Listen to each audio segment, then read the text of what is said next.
Itong prosesong ito, should the House summon or invite the Vice President, will she appear?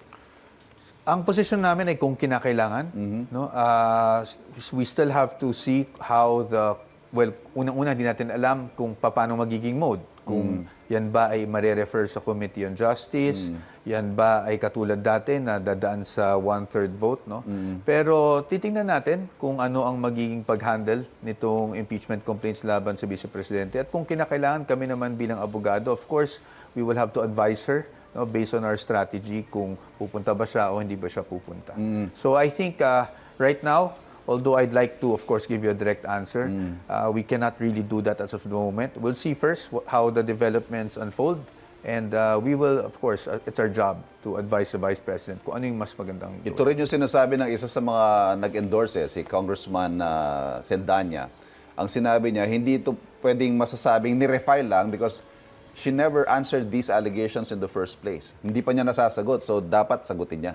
Well, sa totoo lang, I agree with that, no. Hindi naman kasi sa sa kahit naman nung interviews namin nung the decision of the Supreme Court was favorable to us.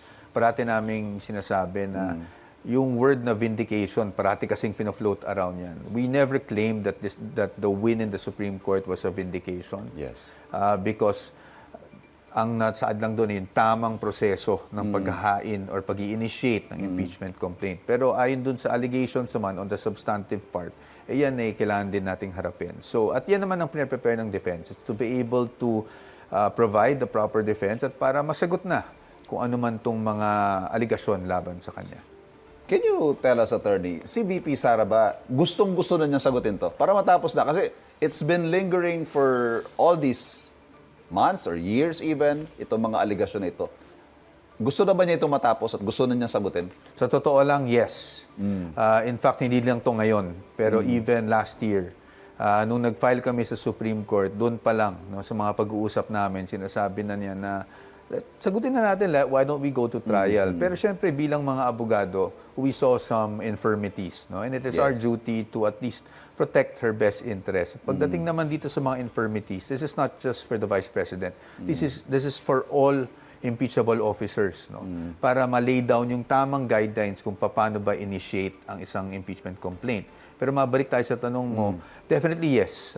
Last year pa, talagang gusto nang sagutin at gusto nang harapin head-on ng ating Vice Presidente itong mga aligasyon na binabato sa kanya. Abogado rin si VP Sara, how much say does she has on the defense dito sa pag-plot ng inyong depensa? Of course, to a certain extent, sabi nga nila, it's really unwise for a lawyer to defend him or herself. Yes. No? So, she does syempre listen to our suggestions in terms of strategy. But siguro ang masasabi ko bilang abogado rin ang ating Vice Presidente, mas madali kami yung mga pag-uusap namin. Mas nagkakaintindihan mas kayo. nagkakaintindihan kami at mas naiintindihan niya kung saan papunta yung mga pinapropose namin na strategiya para sa kanya.